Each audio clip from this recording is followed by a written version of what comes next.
মক্কায় চট্টগ্রাম দক্ষিণ জেলা বিএনপির আহ্বায়ক ইদ্রিস মিয়াকে সংবর্ধনা দিয়েছে সৌদি আরব পশ্চিমাঞ্চল জাতীয়তাবাদী ফোরাম। এনটিভি মক্কা প্রতিনিধি কামাল পারভেজ অভি জানান, মক্কা বিএনপির সভাপতি এবং ফোরামের সিনিয়র সহসভাপতি আবুল কালাম আজাদ অনুষ্ঠানের সভাপতিত্ব করেন। সাধারণ সম্পাদক ইঞ্জিনিয়ার তাজুল ইসলাম এবং সিনিয়র যুগ্ম সাধারণ সম্পাদক ফয়েজ সরকারের যৌথ উপস্থাপনায় এতে প্রধান বক্তা ছিলেন কুমিল্লা ৪ আসনের মনোনয়ন প্রত্যাশী আব্দুল আউয়াল। বিশেষ অতিথি ছিলেন ফোরামের সাধারণ সম্পাদক তসলিম উদ্দিন, সহসভাপতি জাহাঙ্গীর আলম চৌধুরী, তিতিউল হক মৃধা, দিল মোহাম্মদ। বক্তব্য রাখেন রাশেদুল আমিন চৌধুরী, শফিউল কামাল, কামাল পাশা, সাইদুর রহমান সোহাগ, শেখ রুবেল আহমেদ, একরামুল হক, মুসলিম উদ্দিন, নুরুল ইসলাম ডালি, বেলাল উদ্দিন, প্রিন্স শহীদুল্লাহ মজুমদার, কাইয়ুম চৌধুরী। শেষে সংবর্ধিত অতিথিকে ফুল দিয়ে শুভেচ্ছা জানান মক্কা বিএনপি ও ফোরামের নেতৃবৃন্দ।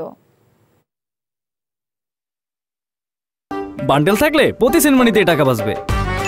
বিকাশ সেনমানি বান্ডেল কিনে জিতুন প্রতি লেনদেনে।